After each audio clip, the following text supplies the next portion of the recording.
There's a version of you that everyone loves. You know the one. The version that shows up on time, says the right thing at the funeral, laughs at the joke that wasn't funny, answers, "I'm fine," so smoothly it doesn't even feel like a lie anymore. Now imagine something happens to that version. It gets tired. It slips, just once, in front of the wrong person. And in that half second, you catch a glimpse of someone underneath. Someone you haven't seen in years. Someone who might, quietly, be you. Carl Jung spent his life chasing that half second. And what he found underneath it will change how you see every person you've ever loved, feared, or misunderstood, including yourself. One thread, several chapters. Let's go down. Think about someone in your life who has never, not once, let you see them fall apart. Not at the funeral. Not during the divorce. Not the year they lost everything. You've probably admired that. Called them strong. But sit with it a little longer. Somewhere, a long time ago, that person learned something dangerous, that the real face wasn't safe to show. So they built another one. Practiced it in mirrors nobody saw. Wore it to school, to work, to their own wedding. And here's the part that should unsettle you. They've worn it so long. They may no longer remember which face was the first one. Jung had a name for what they built. The persona. Not a lie. A survival architecture. And chances are, you're wearing one too. You're just too close to it to see the seams. But masks this well-built come with a debt. And the debt doesn't get paid to the world. It gets paid to you. Remember the last time someone irritated you far more than the situation called for? Not danger. Not betrayal. Just a disproportionate, almost embarrassing amount of irritation over something small. Sit with that memory for a second.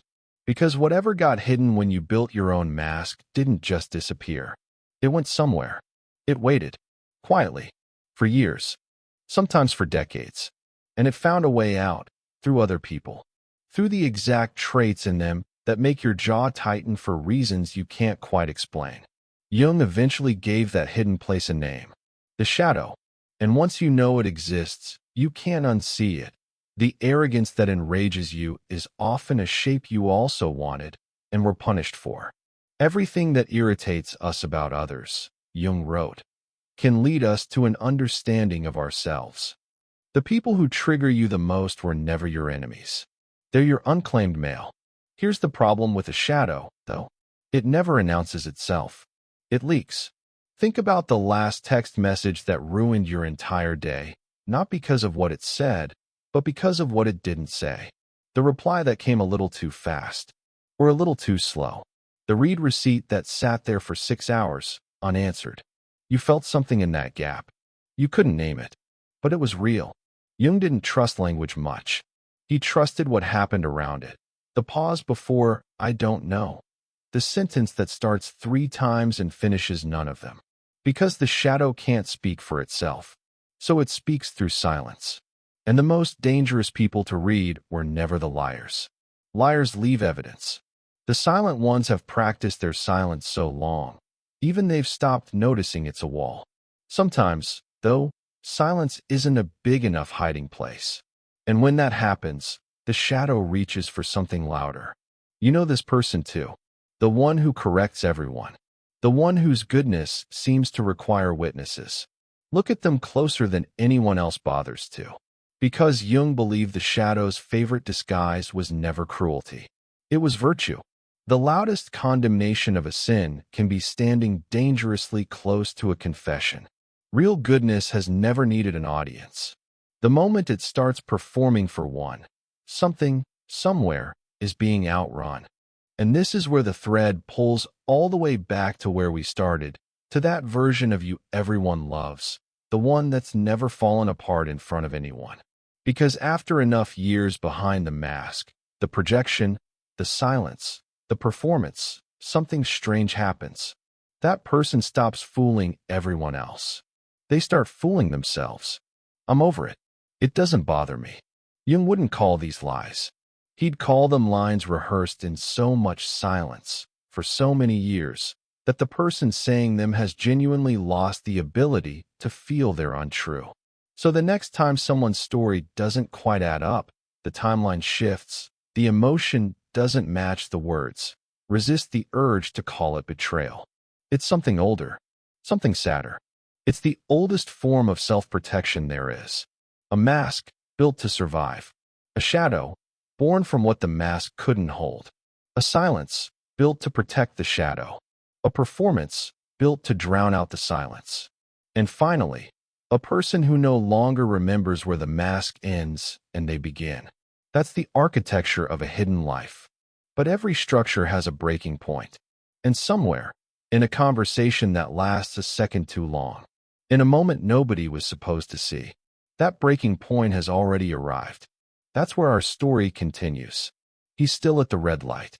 Or he was 20 minutes ago. Now he's home. And something is different, though he couldn't tell you exactly when it started. His wife left a mug in the sink. Just one mug. And the sound that comes out of him doesn't match a mug at all. She stares at him. He stares at the mug. And for a second, standing in his own kitchen, he doesn't recognize the volume of his own voice. Nobody in that kitchen understands what just happened. Not even him. Because the mug was never the thing. The mug was just the first object standing close enough to catch what had been building since a red light he doesn't even remember anymore. Jung spent years listening to moments exactly like this one, the ones too big for their own trigger. And what he kept finding, underneath the noise, was never really anger. It was fear, standing behind the anger, using it as a mouthpiece because fear on its own has no voice loud enough to be heard. Fear of losing control, of being unnecessary, of being, in some quiet, unspoken way, not enough. In addition, a sink is such a small, safe place to finally let that out. So he apologizes. His wife accepts it because that's what you do. And that night, lying awake, he does something he'll do more than once in this story. He goes looking for someone else to be wrong. Here's something nobody warns you about this particular hour of the night. The internet is very good at supplying someone to be wrong. He finds a video. Some stranger talking about feelings, about vulnerability, about crying being healthy. And something in him, something fast, something almost involuntary, curls its lip. People who talk about their feelings that much are just looking for attention. He doesn't say it out loud. He just thinks it, scrolls past, feels briefly, satisfyingly right. Watch that moment closely, because Jung would tell you it's doing something far more interesting than it looks like it's doing. The people who reach fastest for contempt are rarely reaching at strangers. They're reaching at a mirror they don't recognize as a mirror. Somewhere, a long time before that mug, this man learned that his own feelings weren't safe currency. Not at home, not with his father, not anywhere that mattered. So he sealed them.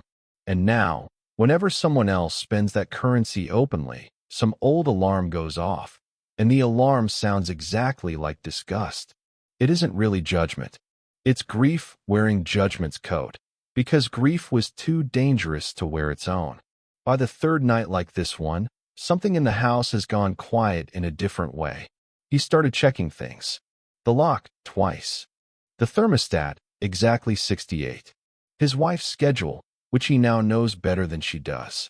None of it feels like control to him. It feels like care. She doesn't call it care. She stopped calling it anything. She's just started saying yes to things faster, to end conversations sooner. Here's what Jung understood about people like him. And it's harder to sit within the anger or the contempt, because it looks so much like love from the outside. Control is rarely about the thing being controlled. It's about the one place inside a person that refuses to sit still. Some old chaos that never found a room of its own, so it went looking for one everywhere else instead.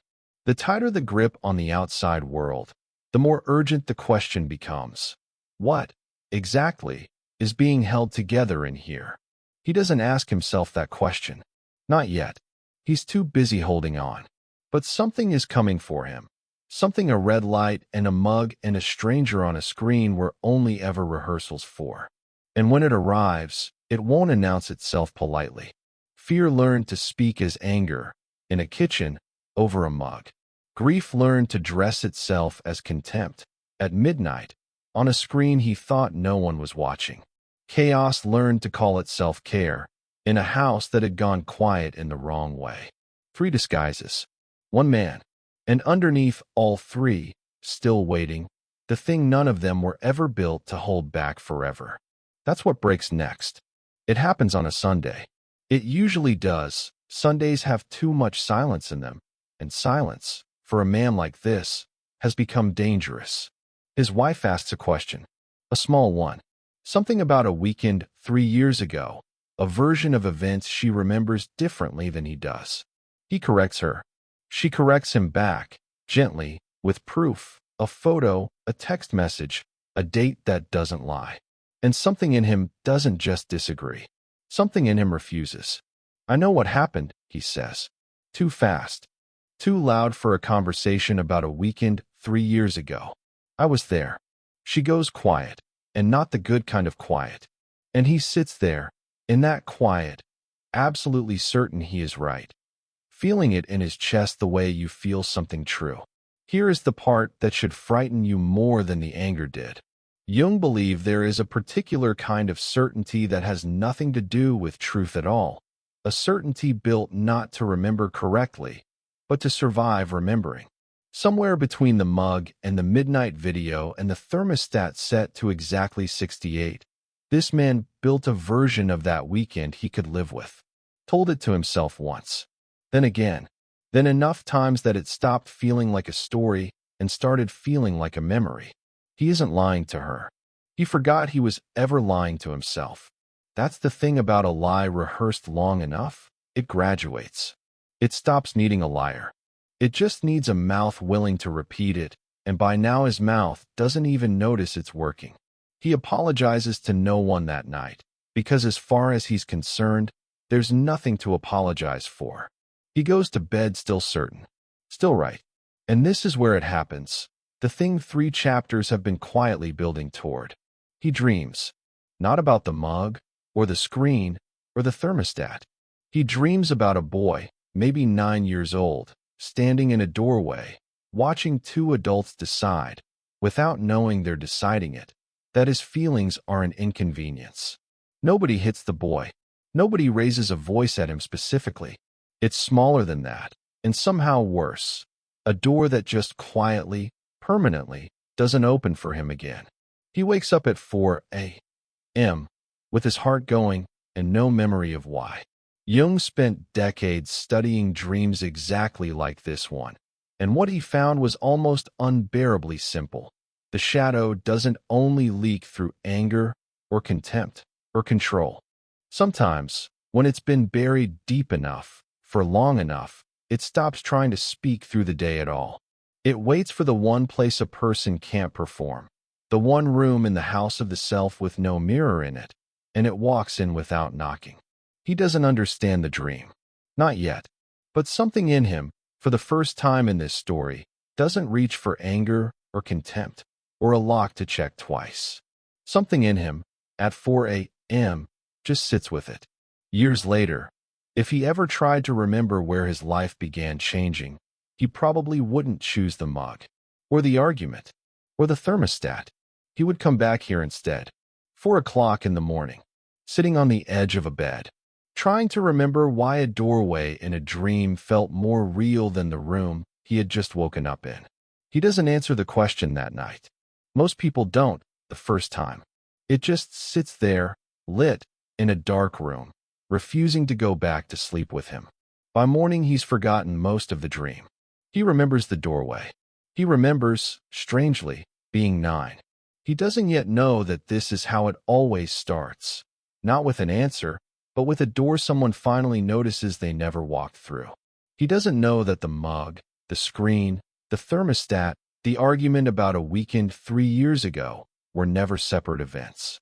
They were the same boy, in the same doorway, trying every disguise he had left. And there's one disguise still left to try. The oldest one. The one Jung considered the most dangerous of all, because unlike anger or control or certainty, it doesn't look like a wound at all.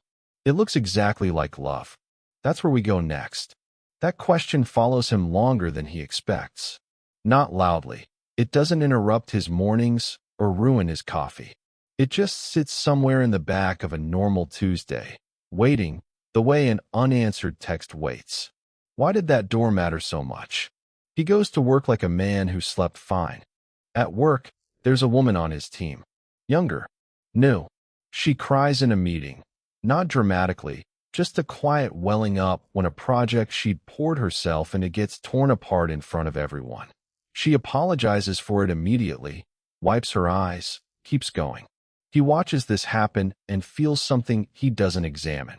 A kind of contempt, thin and automatic, the same flavor as the midnight video, chapters ago. Get it together. He doesn't say it. He barely even thinks it in words.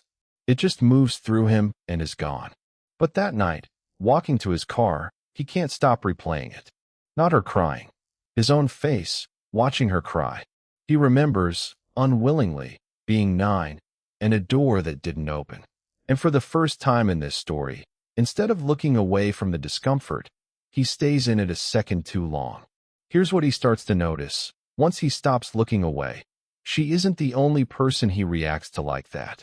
There's a pattern, and once he sees it, he can't stop seeing it. The people who irritate him fastest, the crier in the meeting, the friend who talks too openly about therapy, the guy at the gym who posts about his feelings under his gym selfies. None of them have anything obvious in common.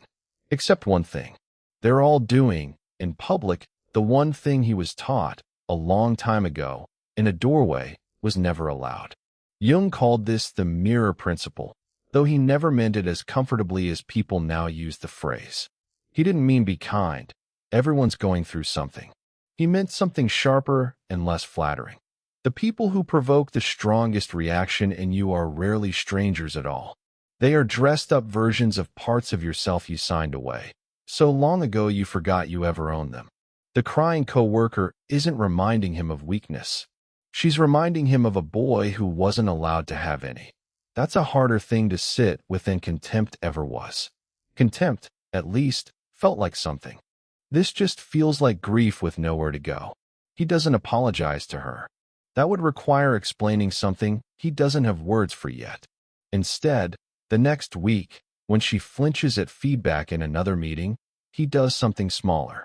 He doesn't join the impatience in the room. He just says, quietly, "Take your time," and moves on. Nobody notices. It isn't a big moment. It doesn't feel like healing feels in movies. But that night, for the first time since the mug, he doesn't check the lock twice. At home, his wife notices something too, though she couldn't say exactly what. He asks her, out of nowhere, about the weekend 3 years ago, the one they'd argued about. Not to relitigate it. Just, tell me your version again. I want to actually hear it this time. She looks at him for a long moment. The way you look at someone who has just, without announcing it, become slightly different from who they were a week ago. She tells him, and this time he doesn't correct her. He just listens, and somewhere in the listening, a version of that weekend he's carried for 3 years, the one he was so certain of, the one that let him be right, quietly lets go of his hand. It isn't dramatic. Nothing collapses. Nothing bursts into light. It's smaller than that, and stranger. For a few seconds, he isn't managing the conversation, or protecting a story, or checking anything twice. He's just a man in a kitchen, listening to his wife, feeling something loosen in his chest that he didn't know had been clenched for years. He still doesn't understand the dream. Not fully. He still doesn't know why a doorway in his sleep felt more real than the actual doors in his actual house. But he's starting to understand something else, something Jung spent a lifetime trying to say in language plain enough for people who weren't looking for it. Every person he can't stand is teaching him something about himself he was never allowed to learn directly. Every person he envies is showing him a room in his own house he bricked over. And every reaction too big for its trigger, the mug, the video, the lock, the argument about a weekend, was never really about the person or the moment in front of him. It was a boy in a doorway, still trying to get someone's attention. He's closer now than he's been in this entire story to finally turning around and looking at that boy directly. But there's one more disguise between him and that doorway. The last one. The one Jung considered the most dangerous of all, not because it hides the wound, but because, if a person isn't careful, it can heal the story without ever healing the boy. That's what waits in the room he hasn't opened yet. The first time his wife tells him she can't breathe around him, he almost laughs. Not because it's funny, because it sounds impossible. He has spent years trying to make their life safer. The bills organized. The doors locked. The appointments remembered before she has to ask. In his mind, this is simply what love looks like. You notice. You prepare. You protect. So when she says, "Sometimes I feel like I can't breathe around you," his first instinct isn't sadness. It's confusion, because somewhere inside him, two ideas fused together a long time ago and never came apart: love and preventing pain. The conversation happens in the same kitchen where a mug once became an explosion. But there's no anger in it this time. No raised voice. Just exhaustion. "I know you love me," she says, and somehow that sentence lands harder than an accusation would have, because she means it. She isn't questioning his heart. She's questioning the thing his fear has learned to speak through. "You always want to know where I am. I worry about you. You want to fix things before I've even told you something's wrong. I'm trying to help." A pause. "I know," she says, looking away. That's the problem. He doesn't answer, because something in him feels threatened. Not the marriage, something older. A belief he's carried for decades without ever putting it into words. If I stop paying attention, something bad will happen. If I stop holding everything together, who will? For years he thought his fear was proof of how deeply he cared. He checked because he loved. He reminded because he loved. He worried because he loved. And that's what makes this particular disguise so hard to catch. It never introduces itself as control. It shows up wearing the clothes people admire. Responsibility, devotion, love. Nobody questions a man for caring too much, so the pattern gets to keep running, uninterrupted, for years, sometimes for a whole marriage, before anyone, including him, thinks to ask what it's actually protecting. Then, one evening, she says something quieter than an accusation and somehow worse. "I miss who you were before you started trying to save me." The sentence stays with him. Not because he accepts it. He doesn't. Not at first. His mind starts building the defense almost immediately. She doesn't understand. She doesn't see everything I do. She doesn't know what could happen if I stop paying attention. And then he catches it. The thought hiding underneath all the others. The one he wasn't supposed to notice. Not she might struggle. Not she might make a mistake. Just, something terrible will happen. It's the same pattern he's been finding all along, wearing yet another coat. Fear learned to speak as anger, once, over a mug. Grief learned to speak as contempt, once, at midnight, on a screen. And now fear has learned to speak as devotion, the hardest disguise of all to catch, because devotion is the one nobody ever asks you to take off. The following weekend, his wife leaves to meet an old friend. Normally he'd ask where. Who'll be there? What time she'll be back? Small, reasonable questions that never sounded like control coming out of his mouth. This time he stops himself. "Have a good time," he says instead, and she gives him a real smile, the kind he hasn't seen in a while. For about 10 minutes, he feels proud of himself. Then the feeling changes, because the urge doesn't disappear. It just moves. His hand finds his phone. Not to call her, just to check. He stops himself again, and the realization underneath that second stop is uncomfortable. He isn't trying to control her anymore. He's trying to control the feeling inside himself. The uncertainty, the old panic of not being able to prevent what he can't predict. And for 3 seconds, he does nothing. 3 seconds where the fear exists without becoming an order. Nothing breaks. The house stays standing. His wife comes home later. Not because he tracked her, not because he prevented anything, but because she wanted to. That night, he opens the old wooden toolbox again and finds the photograph he's looked at 100 times without really seeing it. His father, 28, standing beside an unfinished house, holding a little boy. For weeks he'd only ever noticed one thing in that picture, a father afraid of failing. Now he notices the house behind them. Half-built, walls missing, open spaces everywhere. And it occurs to him, for the first time, that maybe his father wasn't only trying to control everything. Maybe he was trying to build the safety he never had, using the only tools anyone ever showed him. This is the part nobody tells you about healing. Sometimes you don't discover that you became like the person who hurt you. You discover you became like the person who was afraid of being hurt. And those two things, quiet as the difference sounds, are not the same. A few weeks later, his wife asks him something simple. Do you ever wonder who you'd be if you weren't always trying to keep everything from falling apart? He smiles, then stops, because he realizes he doesn't actually know. Not really. For most of his life, he's been the protector, the responsible one, the one who never needed anything from anyone. But underneath a role played that long enough, there's always a harder question waiting. Not why am I like this, but who was I before I had to become this? And somewhere behind the anger, the certainty, and the control, that same 9-year-old is still standing in his doorway. Except now he isn't waiting for someone else to open it. He's waiting to see if the man he became will finally do it himself. Because the next disguise isn't something done to other people. It's the identity everyone respects. The one everyone depends on. The one he's protected for so long that he no longer remembers where the mask ends and he begins. The most dangerous masks were never the ones people criticized. They're the ones people applaud. And that's the mask waiting in the next room. The strange thing about a mask is that nobody notices it while it's working. A broken one draws attention.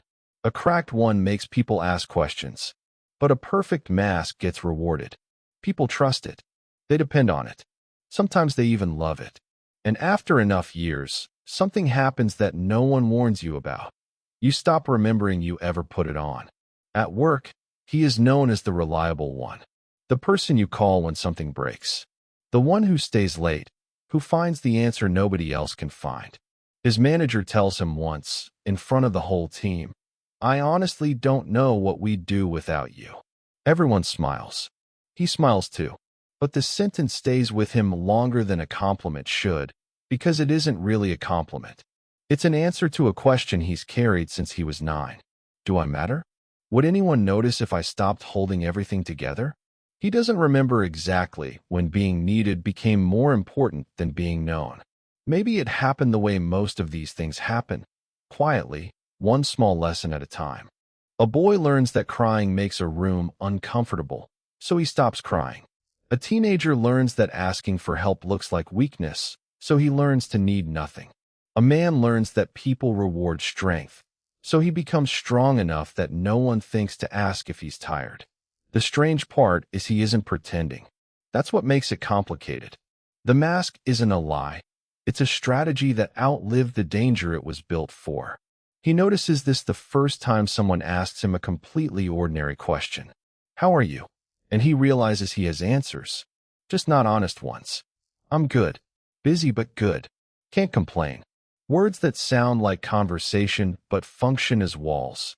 Polite ones, comfortable ones, the kind nobody thinks to climb. Then the company loses its biggest client, and the office changes overnight. People talk quieter. Meetings run long. And naturally, everyone looks at him. We need you on this. We know you'll figure it out. You always do. The old feeling returns, that familiar warmth, that familiar identity. The fixer, the one who never falls apart. For 3 days, he is unstoppable. He works late, solves problems, answers messages at midnight. People thank him. From the outside, it looks like success. On the 4th night, he walks into an empty office bathroom. The lights are too bright, the building too quiet. He looks at himself in the mirror, not checking his shirt, not preparing an expression, just looking. And he can't find the person underneath the man everyone trusts. A thought arrives, quietly, the way the honest ones always do. When was the last time someone asked how I was and actually waited for the answer? He comes home exhausted that night. His wife asks how his day was, and fine is already halfway out of his mouth before he stops himself. Honestly, he says instead. She looks up, not because the word is special, but because he almost never says it. He tells her the real version, that he felt overwhelmed, that there were moments he wanted someone else to say it would be okay. Nothing happens when he finishes. No disappointment, no loss of respect. She just reaches across the table and takes his hand. It should feel easy. It doesn't. Because somewhere underneath all of this is a belief a 9-year-old whispered to himself a long time ago. If people see the weak parts of you, they'll leave. The mask was never built to fool anyone else. It was built to keep him safe. And that's why letting go of it feels less like removing a costume and more like questioning the thing that kept you alive. A few weeks later, he visits his father. They sit outside in the afternoon the way they always have, talking about money, repairs, anything practical, anything that isn't feelings. Before he leaves, he asks a question that surprises them both. "Dad, when you were my age, were you ever scared?" His father looks away. The silence goes on longer than it should. All the time, he says. 2 words. No speech, no explanation. But something shifts, because for the first time, he doesn't see the man who always had it together. He sees another person who learned, somewhere along the way, to wear a mask of his own. On the drive home, he starts noticing it everywhere. The angry person hiding fear, the controlling person hiding uncertainty, the confident person hiding doubt, the one who says, "I'm fine," so often he's forgotten how to say anything else. And he understands something about the whole journey he's been on. Reading people was never about tricks or gestures. The deepest parts of a person rarely show themselves. They live underneath the roles, underneath the identities people protect because they're afraid of what's left without them. That night, he stands in front of the mirror again. But the question is different this time. Not do I look strong enough? Something harder. Who am I when nobody needs me? Because the hardest person to read was never the stranger across the room. It's the person you've spent a lifetime becoming. And behind every mask, there's a face waiting to be remembered, which means the real question left isn't whether you can see it. It's what happens once you finally do. The first thing he learns about removing a mask is that no one applauds it. There's no moment at work where someone stops him and says he seems more like himself. The world doesn't reward the day you stop performing, because most people only ever notice the version of you that was useful to them. That's the quiet grief of becoming yourself. You have to let go of the version everyone loved, without any guarantee they'll love the one underneath. The old patterns don't disappear either. That surprises him.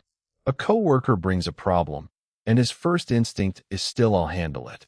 His wife looks upset, and his first instinct is still "How do I make this go away?" But something has changed. There's a small space now, between the feeling and the reaction, that didn't used to exist. And inside that space, for the first time, there's a choice. It gets tested on a Monday.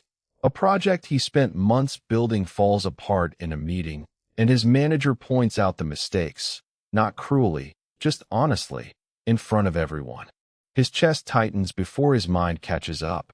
The old voice arrives fast. "They don't respect you. You need to defend this." The old version of him would already be explaining, already building a wall so fast, even he wouldn't notice. He almost does it again. Then he thinks of the boy in the doorway, the one who learned that being wrong meant being unsafe, and something clarifies. This was never about the project. He takes a small breath, nothing dramatic, and says, "You're right. I missed that." The room goes quiet, not because the sentence is impressive, but because it's unexpected.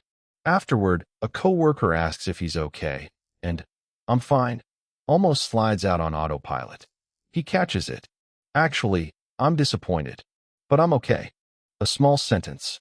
For a man who spent decades treating emotions like problems to solve, it's enormous.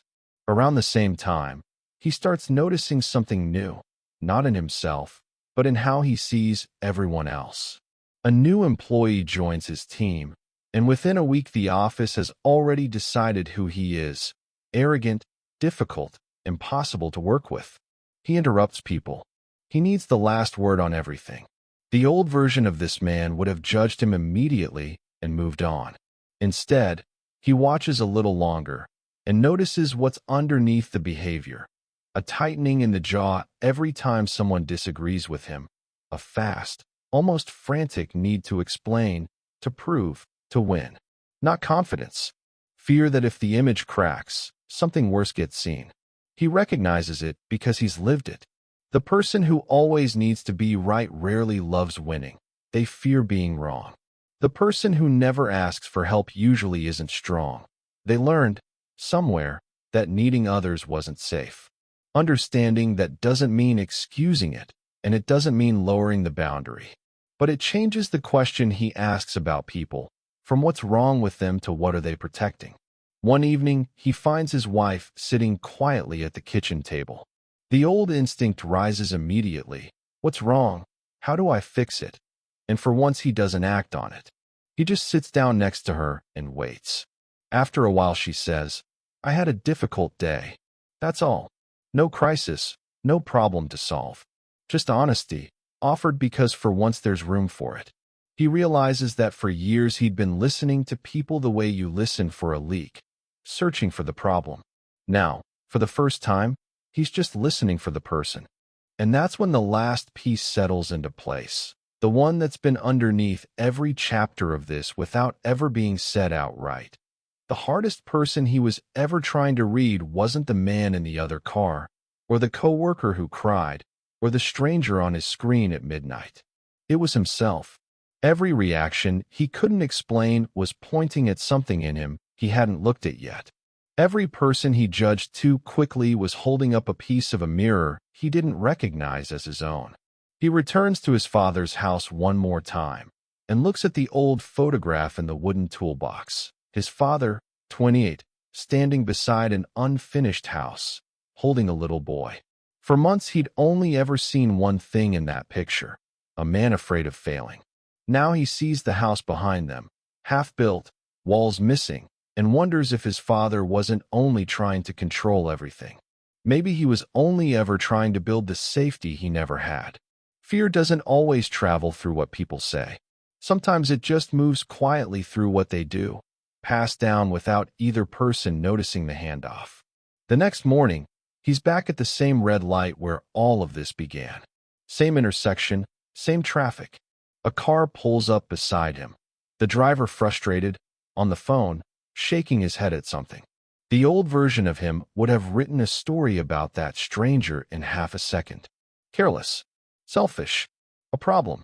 Instead, he just watches and wonders, without needing an answer, what happened 5 minutes before this moment for a person he'll never speak to. The light turns green.